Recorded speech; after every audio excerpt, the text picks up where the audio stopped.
Hey, you know what? I'm not an AI. This is an actual YouTube channel. I'm actually a real person, and I actually know how to work on cars sometimes. Anyway, that notwithstanding, if you like my YouTube videos, please hit the subscribe button, hit the like button, and make a comment.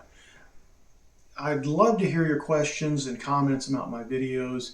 It's a great thing and it's a great place to get some conversation. And it's also a great way to boost this YouTube channel and make it something that's going to be mainstream instead of something that's going to be gone in a while. So here is Headless Bob in all of its headless glory. This started life as an air compressor and a very noisy one at that. And usually the compressor and the motor that runs the compressor that would be sitting up here is referred to the head of the compressor. Kind of like this one over here still got its head on it. I took the head off of this one because the motor was going bad and the compressor was going bad. And, it just really wasn't that great of a compressor to begin with. I mean, it lasted a good while, but it was time to put it out of service. But the thing is, these air tanks will often outlast the actual compressor head by quite a long time.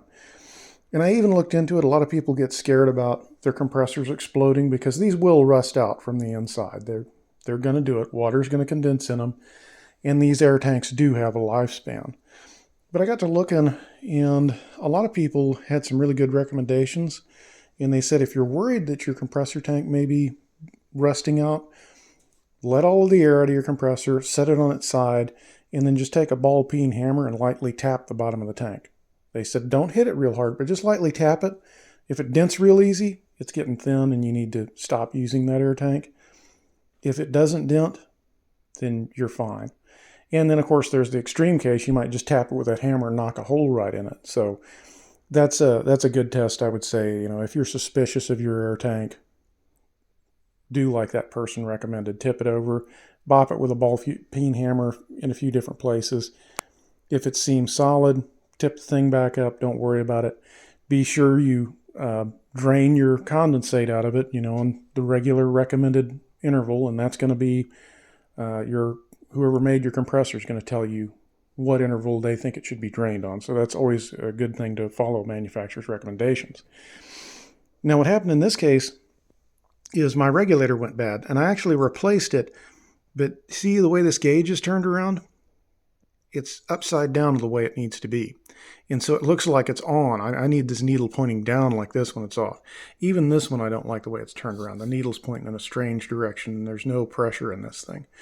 So what I want to do today, oh, and I should explain, this looks like it's on, right? And so what I did, I thought it was on, and I came up and I turned this knob too far and broke my brand new regulator. So what I want to do today, when I reassemble this, I want to turn these gauges around in a way that at least makes sense to me so that I don't have that accident in the future. And that's always a good recommendation too, is always turn your gauges around to where they make sense to you, where they look like they're on when they're on, and when they look like they're off, they're off. Another nice touch is like if you're building a car, you always take the gauges. There's an old trick. You don't mount them straight up and all pristine looking in the dash where you can see the gauge logo, like odometer, and it's going straight across.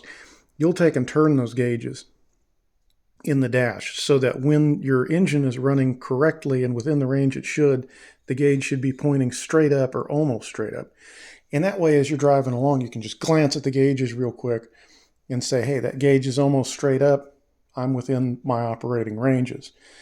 So that's kind of another thing here. Having gauges mounted around screwy is a real problem. The other problem is I know I'm old, and really honestly, I didn't come with good eyes from the factory. I've had laser vision surgery, and I probably need to go get a tune-up because I'm getting to where these gauges, I can't read them. I can see there's a gauge there and there's a dial there, but any of those numbers I can't read. That's way too small.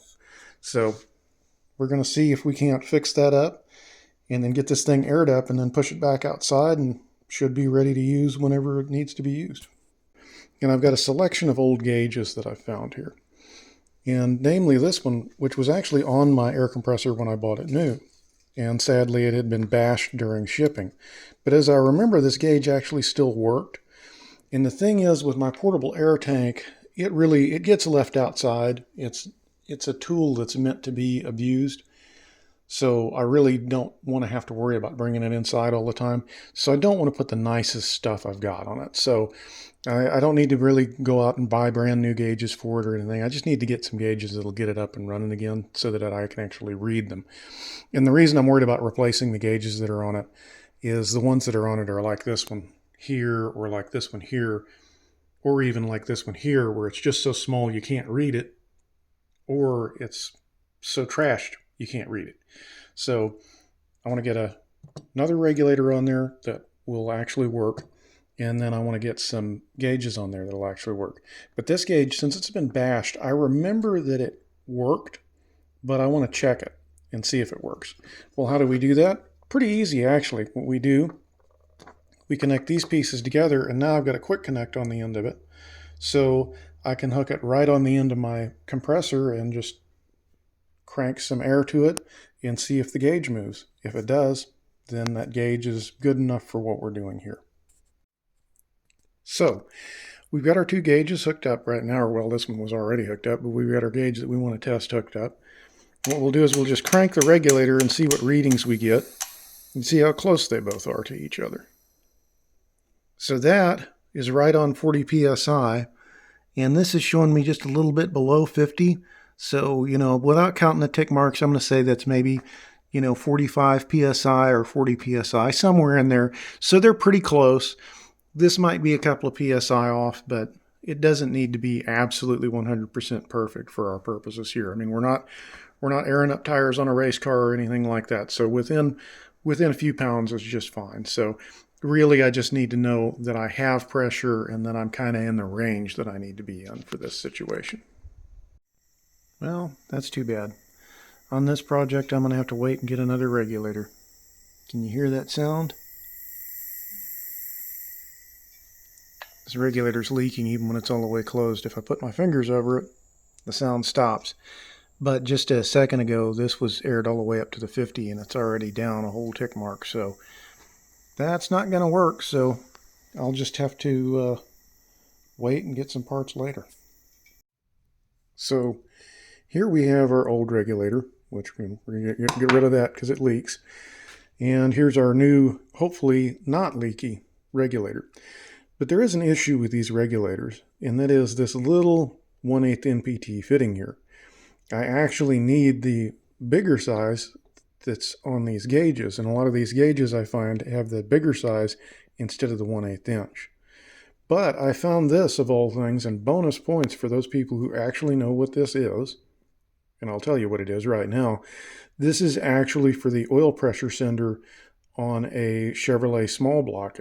GM might have used this fitting in other places, but this is specifically what this was. And this went down in the back of the motor, and it screwed in, and it gave you a 90 degrees so that you could fit your oil pressure sender on there. Now, the thing is that makes this good for me is it's got the 1/8 on this side and the bigger size on this side, so I can screw the gauge into here, and it'll kind of hang off of here like that. It'll look a little bit weird, but yet again, this is not something that we want to just make perfect. It's another one of those things. Like I say, this is an outdoor tool. It's going to get bashed around. So my goal for this is really just to get it working where it won't leak, and will hold air and work to operate tools with.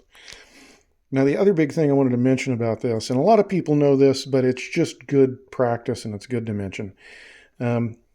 We have our teflon tape, our pipe tape. Now, a lot of times it's funny to me anymore. Nobody wants to be technical about anything. A lot of times you'll see this labeled in the store as thread sealing tape, but that's actually Teflon that's made out of. And it reduces the friction when you tighten a connection like this down. Now, a lot of people don't seem to understand when they should be using pipe thread tape and when they shouldn't be using pipe thread tape. Whenever you're using National Pipe Taper, or whatever country you're in, it's like in Britain, I believe it's BSP is what they call it. And it's different than our pipe taper. It's a little bit different sizes and everything. But if you notice, these threads are tapered, meaning they're smaller here than they are here. And what that does when you tighten it down is that wedges that fitting in there and makes it seal tightly. Now the problem is there's a lot of friction when you tighten that down like that. So that's why we have our Teflon tape. Whenever you're using taper fittings, some kind of pipe taper, whether it be the United States National Pipe Taper, or I believe China has a particular pipe taper that they use, and then of course the British pipe taper as well. Anytime you're doing a tapered fitting, you use your Teflon tape. If that fitting is not tapered, meaning the threads are not tapered, then you do not need Teflon tape on that fitting. Sometimes I'll see people use Teflon tape on flare nuts, which is absolutely unnecessary. There's no reason to use it on those. It's specifically for the tapered fittings. So that being said, I've got to tape this fitting up here. And one of the things, well, a couple of things about that. When you tape these pipe fittings, I'm going to tighten this in by turning it that way, right? So I want to run the tape this way so that it's overlapped and there's not a flap that's, coming loose, that we're kind of coming off the trailing edge of that flap. Instead of, if I put it on the other way, you'd have this piece sticking out like this on the end, and when you tried to thread it in, it'd just fold up and come right off. Whereas if it's pointing this way, you get that flap and it's just going to kind of roll over that and actually allow it to stay in the fitting like it should be so that it'll actually tighten up.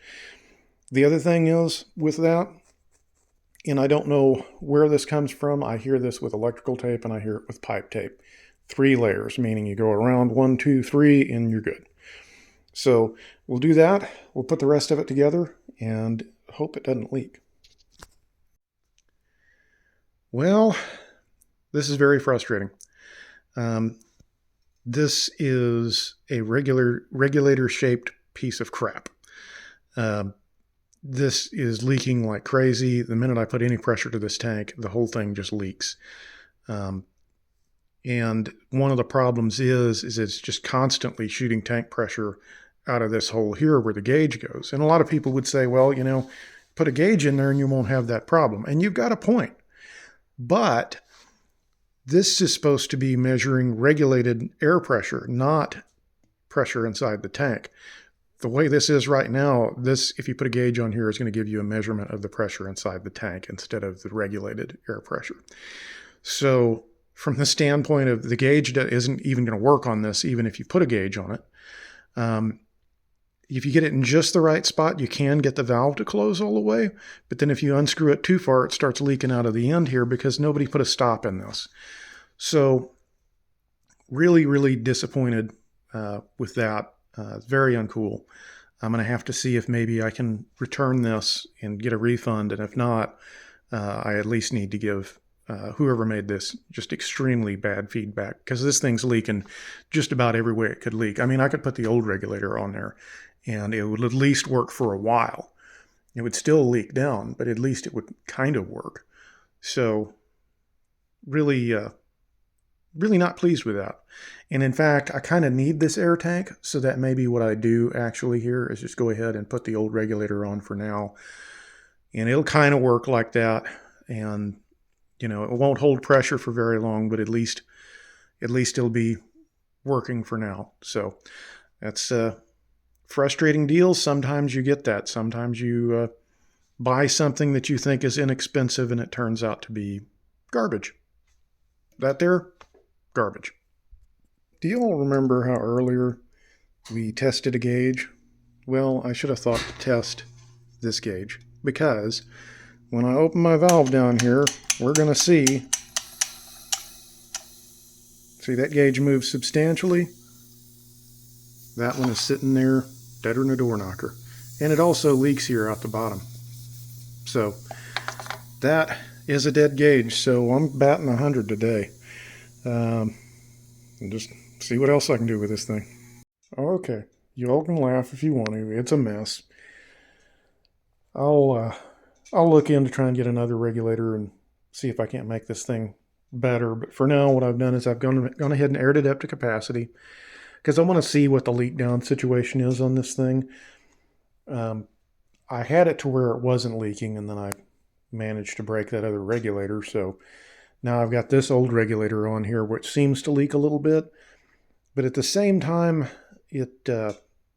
I put a drop of oil in it, and I think that may be kind of the issue, is maybe it just needed a little bit of oil in it to make it not leak. And so, if this still has pressure tomorrow, then great. If not, well, then I'll just get another regulator. But I thought I would take a minute to show you how this actually works. This rig, of course, this is unique to me. You're not going to see this anywhere else, anywhere other than Great Outdoors Garage. But basically what we do is we just use our standard quick connect. And what I've done is I've put two quick connects together so that basically I have a double-ended connection so that I can use a quick connect and another quick connect and connect into the tank. Then just as an extra safety here, I have this big ball valve so that I can shut it off. And then when I disconnect all of this, I don't have to worry about, crazy pressures or anything like that or getting hurt. And basically this just hooks in just like a regular air tool would. And you use your valve over here on the compressor just like you normally would, just open it up to whatever pressure you want to put into that tank. Now, the nice thing is this tank here, its maximum is 150 psi. This tank over here, its maximum is set to right around 120 psi. I thought it was 125, but I aired this thing up the other day and the blow-off valve blew off at 120, not 125. So, but that's, semantics there. It doesn't really matter that much. But the idea behind this is it's way bigger than a regular portable air tank. It's got a regulator on it, so potentially I could run pneumatic tools for a period of time if I needed to.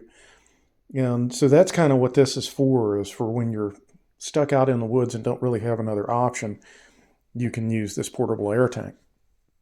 Another thing that I've got it kind of designed for too, and I've never needed to do this, but I could use it as an auxiliary air tank on my main compressor so that I'd have a little bit more air if I was ever in a situation where I needed more air. So I like it really well for what it is. I didn't like it very much when it was a compressor, but it's one of these tools that once you cut it up, it actually gets better. So one of those deals, but that's Headless Bob. And I guess that's this episode of Great Outdoors Garage. And hopefully next time we can fix stuff instead of just trying to cobble stuff. Man, today we just did not have good luck, but that happens sometimes.